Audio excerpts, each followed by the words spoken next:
My name is Lena, and for years I believed I was the kind of woman who could never cross certain lines. I loved my family, I respected my marriage, and I clung to my faith even when life felt heavier than I could carry. But there was a season, a quiet, aching season, when the lines blurred and one choice changed everything. I was 30 when it began. My husband David worked for an international relief agency. His heart for people was beautiful, but his work kept him oceans away for months at a time. Our son Miles was 7 then, bright, endlessly curious, and just old enough to ask me why his dad kept missing birthdays. Before David left for his longest assignment, our marriage was already fraying. Nights ended in cold silences, arguments circled without answers. We loved each other, but we had lost the rhythm of us. When he boarded that plane, the house echoed with absence. Evenings became my enemy. After Miles fell asleep, I wandered the living room, staring at photos of us smiling on better days. Loneliness settled on my shoulders like an old coat. A neighbor invited me to her church one Sunday. I went mostly to quiet her persistence, but also because I needed somewhere to belong. The sanctuary was bright, the people warm, almost unnervingly cheerful. I kept my smile polite, guarding my heart. Then I met Pastor Caleb. He wasn't flashy, not the booming voice type. His presence was calm, almost gentle. He asked, "How are you really doing, Lena?" And somehow, those simple words cracked something in me. Week after week, he noticed me. After services, when the crowd thinned, we would talk. I found myself admitting fears I hadn't voiced aloud, raising a child alone, feeling invisible in my own marriage, wondering if I was enough. Pastor Caleb never rushed me. He listened, offered quiet reassurance, and often said, "You're stronger than you think. God hasn't forgotten you." I told myself it was harmless. Just kindness. Just fellowship. One stormy evening, after midweek prayers, rain came in torrents. He saw me hesitate at the door, coat pulled tight. "Lena, wait inside," he urged. "Let the storm pass."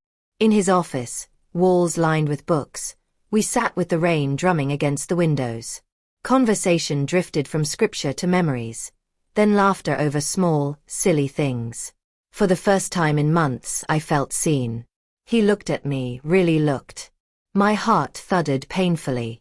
He said quietly, "Loneliness tricks us into believing we are forgotten. But you're not forgotten." The moment hung there. I don't remember leaning closer, but I remember the way my breath caught. His hand brushed mine, and something shifted like a door inside me swung open. I will not pretend I didn't know it was wrong. I knew. Yet I was starving for comfort, and in that silence, I convinced myself it was mercy. That night marked the beginning of a dangerous intimacy. We never spoke of it in daylight, but shadows knew our secret. Sometimes after services, when the church emptied, we lingered, sharing whispered confessions and stolen moments that blurred prayer with longing. Each time, shame shadowed me home.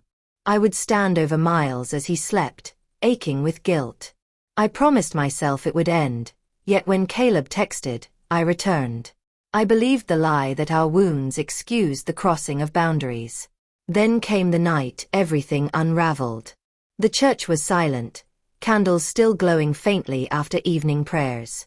I was gathering my things when the office door creaked. My stomach turned to ice. A woman stood there, framed by the soft hallway light, Caleb's wife. Her expression was unreadable, almost serene. No accusations, no tears. Just a gaze that felt like judgment and heartbreak rolled into one. She closed the door without a word. I stared at Caleb, waiting for anything. Instead, his shoulders sagged. His voice was flat. "Lena, we can't speak again. This ends now." He blocked my calls. Days became weeks of silence. The comfort I had clung to evaporated, leaving only regret. And then, the sickness began. Mornings bent me over the sink. I bought a test, hands trembling. 2 lines. Pregnant. The same evening, David messaged. "Flying home tomorrow. Can't wait to hold you and Miles." Panic swallowed me. David was coming back, full of hope, ready to rebuild, and I carried a secret that could destroy us. 3 weeks later, an unfamiliar number lit my phone. A woman's voice said calmly, "Lena? This is Miriam, Caleb's wife. We need to talk." Every instinct screamed to hang up, but curiosity and guilt anchored me. We met at a small riverside cafe. She arrived poised, a slim folder tucked beneath her arm. "You're not alone," she said gently. "And you're not the first." My breath hitched. She slid the folder across the table. Photographs, messages, patterns spanning years. Caleb had repeated this with other women, weaving comfort into a trap. "I've gathered evidence," she said. "I'm filing for divorce and reclaiming what he built on deception. Help me, and I'll help ensure your child's future isn't defined by his betrayal." Her calm certainty shook me. I wasn't special. I was a chapter in a pattern. My shame began to shift into anger. But the reality remained. I was expecting. David was home, blissfully unaware. Miles needed stability. The clock was ticking. 3 choices haunted me. First, confess and shatter David's trust, risk our marriage, expose Miles to scandal. Second, conceal, pretend the child is David's, carry the lie forever. Third, expose Caleb, join Miriam, face public scrutiny, and seek justice. Every option carried pain. There was no path without loss. Some nights, I'd rest my hands on my belly and whisper apologies, prayers, and pleas for clarity. I am still standing in that choice, and I share my story because secrets thrive in silence. What would you do?